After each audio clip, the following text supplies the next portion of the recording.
The scene opens with an unidentified man strapped to a bed in a mysterious-looking room. There are several pieces of medical equipment attached to his body, indicating that he is either sick or injured. Soon he regains consciousness, and a voice on the microphone inquires if he remembers his name. The unidentified man replies that he is Raph Hanks, a famous political campaign manager. However, when the voice asks him if he knows the president, he remains silent. The movie then flashes back to 5 years ago, where Raph is at the peak of his career. He is currently campaigning for James Stevens, an overwhelming favorite candidate for the US presidential election. When Raph peeks through his office, he notices several thousand people chanting for James. Even all the TV channels are sure that it is going to be a one-sided victory. This makes Raph very proud, as James was once a nobody. In fact, he was despised by all his friends and family members for something he did in the past. His life was on a downward spiral until Raph found him and changed his fortune. In the next scene, we see Raph talking to his assistant, Maura McGowan. He is so full of himself that he has written a book called Wunderkind, which means being successful at a young age. Raph also boasts that he wants a movie dedicated to him, and that Justin Timberlake should play his character.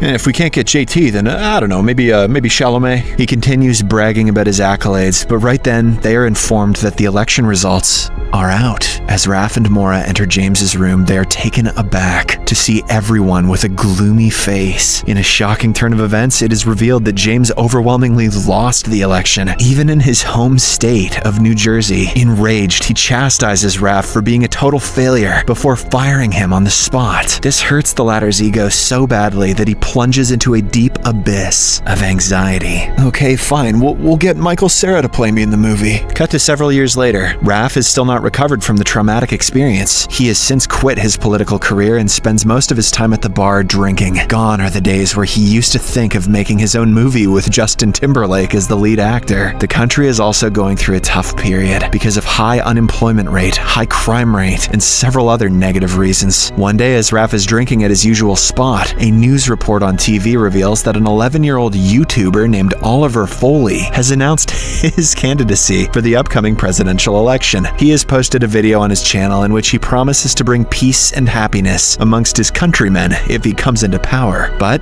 being a kid, Oliver also promises to provide everyone with free video games, as according to him, they improve hand-eye coordination. I'm voting for Ollie. Raph, who is watching this in a drunken state, becomes impressed. With a smile on his face, he then hatches a plan. Raph believes that in these tough times, most people will vote for the kid as he is genuine, honest, and sweet. He also takes it as the perfect opportunity to reinvigorate his career. So, without giving it a second thought, Raph decides to get back to politics. Chalamet, here I come. The next day, he visits the Foley residence and has dinner with the family. Oliver's parents are happy that their son has gone viral on the internet, but they believe that he was just joking. At the tender age of 11, it is simply not possible to get into politics, let alone govern a country. However, Raph, who is desperate to get his career back on track, thinks otherwise. He explains that Oliver has something which the other politicians don't have, a genuine connection with the public. Using this, he can easily amass a lot of followers and win the election. Raph states that even if Oliver doesn't become the president, he will still be a celebrity, which will earn him millions in endorsements. Hearing all this, the parents eventually allow Raph to lead their son in the presidential campaign. Later that night, Oliver records another video where he talks about all the reforms he is going to make once he becomes the president. For instance, there will be 3 holidays a week. The winter holidays will be extended by a month. All the Star Wars movies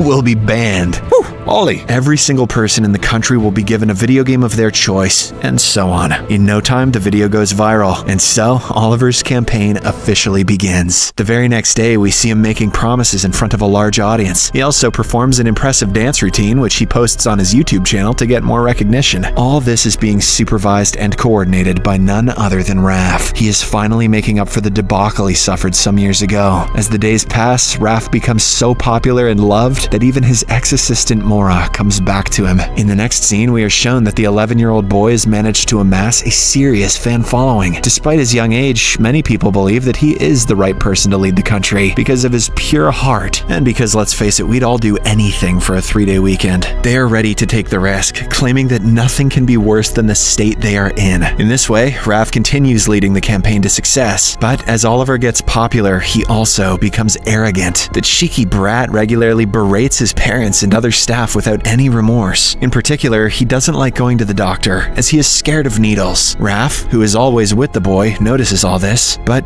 doesn't say a word. A few more days pass and the presidential debate is just around the corner. Raph has hired some of his best politicians, teachers, and other scholars to educate the boy, but to no avail. No matter how talented and woke Oliver is, he is still an 11-year-old. He can't grasp the basics of politics, let alone face the cameras or go up against some of the most experienced politicians in the country. Nonetheless, Raph decides to proceed with the debate, as they have come too far to fail. Just say the thing about the video games again, kid. Unfortunately, the decision turns out to be a disastrous one, as Oliver the Kid humiliates not only himself, but his entire team on live television. When the going gets tough, he even calls his mommy to take him home. Everyone sympathizes with Oliver, as he is just an 11-year-old. But as for Raph, he is again accused of failing the campaign. So, the very next day, he again reverts to alcoholism. He is now done with politics, as no matter how hard he tries, he buries himself in an even deeper grave. One day, Maura visits Raph at his usual drinking spot and reveals that she met the Foleys earlier. Turns out, they're going through a tough period, not because Oliver lost the presidential debate, but because of their beloved dog, Homer, dying of cancer. Hearing this, another idea strikes Raph's drunken mind. Since people sympathize with dogs, he wants Oliver to make another video, in which he will share his happy memories with Homer. The plan is to gain the attention of the people and ultimately win them over. Maura thinks that it is a bad idea, as it could easily go south.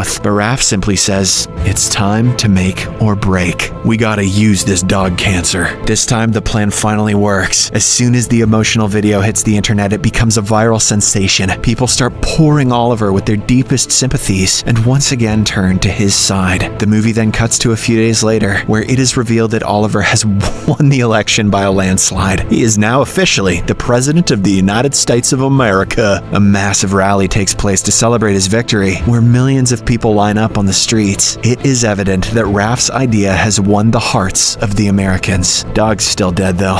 Later, after the celebrations are over, Oliver and his team finally arrive at the White House. He is ecstatic to start his tenure as the president, but at the same time, his arrogance has reached sky heights. Oliver orders his cabinet members to distribute video games to all the citizens of the country, and when they hesitate, he threatens to fire them. He even disregards his mom and Raph when they try to explain that the decision is a bad one. So, with no options left, the cabinet members agree and leave the room. As the days pass, Oliver's outrageous demands continue to increase. We see that he has installed a popcorn machine inside his office and brought a bunch of penguins from Antarctica. Moreover, he has deployed a swing in place of the presidential chair. So far, I see no issues here. The following day, he orders several dogs to be brought to his office, as he wants to adopt one. However, when he finds out that all of them are female, he angrily asks them to be taken out. Oliver claims that his beloved Homer was a male, so he wants a dog resembling him. Raph and the other members are stunned to see his arrogance. Dude, this guy's sexist towards animals. But nonetheless, they comply without uttering a word. The same day, the vice president approaches Oliver and requests that he undergo a medical examination. However, the arrogant brat starts shouting, saying that he is well and fine. When the VP asserts that it is a rule made compulsory by the Congress, Oliver orders the Congress to be dissolved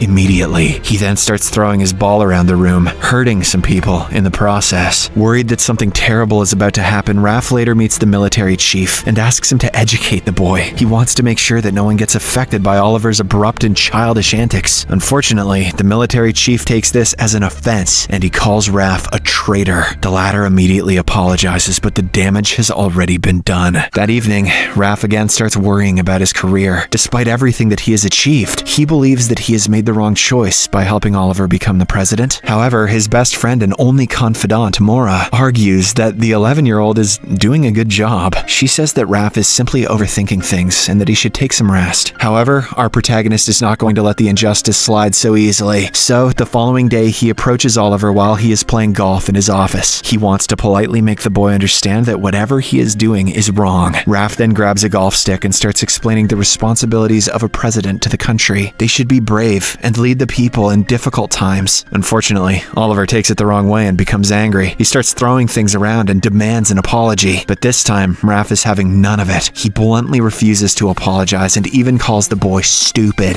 Hearing this, Oliver orders his security to take action. Oh, you really stepped in it now, big boy. And as the camera pans out, we see blood splattered on the walls. Following this, we are taken back to the mysterious room that we saw at the start of the movie. Raph is tied to a bed, and it is revealed that he survived the gunshot wounds. However, due to the excessive loss of blood, he has to be operated on immediately. In the last scene, the doctor assigned by Oliver finally arrives. He is another 11-year-old boy who probably has no experience in surgery. To make matters worse, he wants to finish the procedure ASAP so that he can go back to playing video games. The movie ends as poor Raph screams in horror as his life is slowly taken away from him.